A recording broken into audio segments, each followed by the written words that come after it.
Hello everyone, I am Surrender the Awesome and I'm back, and I'm ready to look at some more Insane Parents. But before I get started, make sure to like, comment, subscribe, and if I can't convince you, perhaps this picture of my cat will convince you. And random fact about my cat society is that politicians there to be able to run for office have to have beaten all the Dark Souls games without dying once. And also before I get started, don't forget to check out my other channel, Surrender Reviews, where I do video game, movie, and show reviews, and I'll leave a link in the description down below. And without further ado, let's get into this.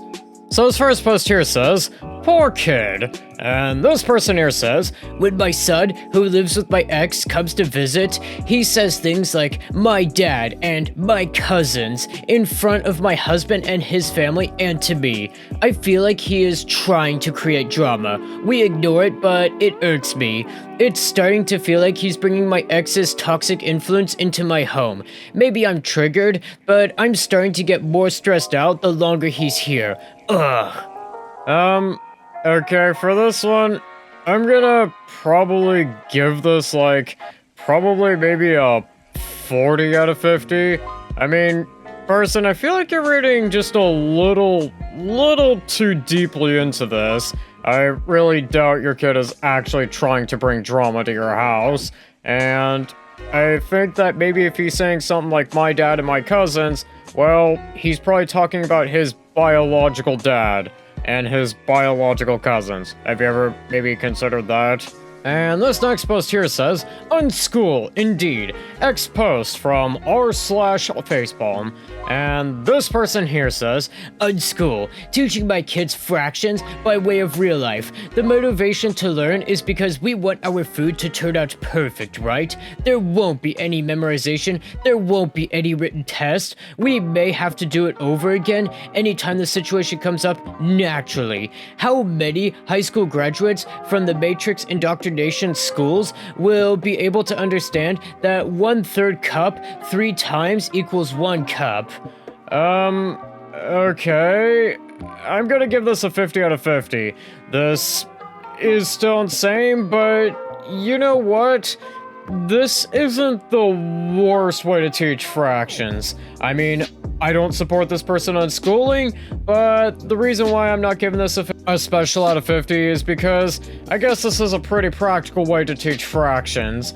And this next post here says, this belongs here, I suppose. And this person here says, wood grill, not baby friendly at all, extremely disappointing. Please approve. Last night, we went to wood grill in this place here for dinner with our 11-month-old baby. Before even sitting down, I politely asked the manager if I could change my baby's diaper in my seat since their washroom was too narrow. Instead of understanding the situation, they flat out refused, saying that customers will react. They didn't even allow me to use the waiting area for a quick diaper change. Yeah, I wonder why they wouldn't exactly allow that. Anyways, this person goes on to say, how is this acceptable in a restaurant that serves families? Where is the basic baby-friendly hospitality?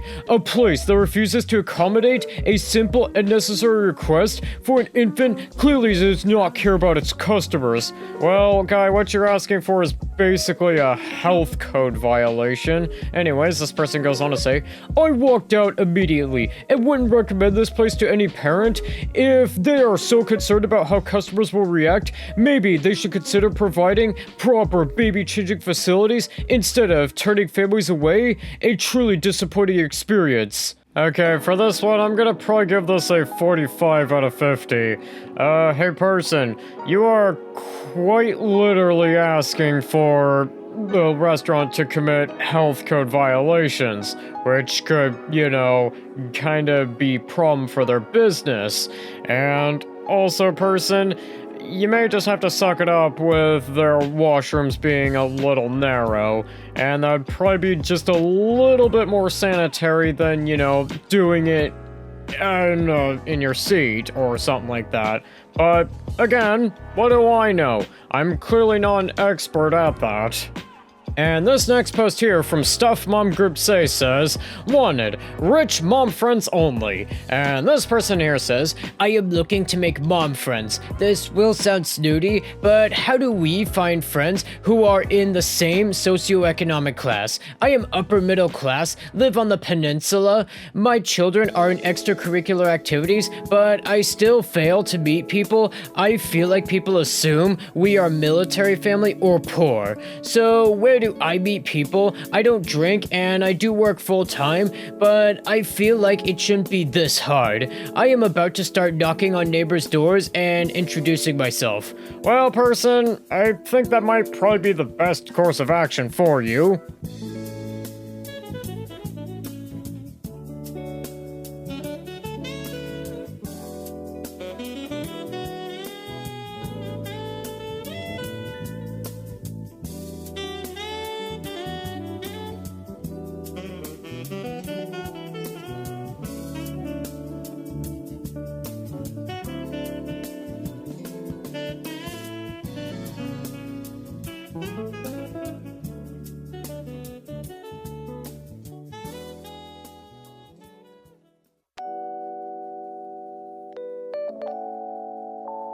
The peninsula part. I was just saying that because I feel like the south side and peninsula are different. They both have their strengths and weaknesses, but hanging out with someone on the south side is not sustainable due to the bridge traffic alone. Lastly, if you are still triggered by my post, feel free to scroll on. There are a few people that understand I wasn't coming from a place of I'm better than you, and I am not originally from this area, and it seems a bit cliquey to be honest. Okay, for this one, I'm gonna probably give this like a question mark out of 50. I don't really know what to say about this one, and let me know in the comments down below what you think about this one, because this one's just kind of weird, if I'm being perfectly honest. And I think with that, that's gonna do it for today. Don't forget to like, comment, subscribe, and I'll see you in the next one. Turning on your home computer to read the day's newspaper. Well, it's not as far-fetched as it may seem. In fact,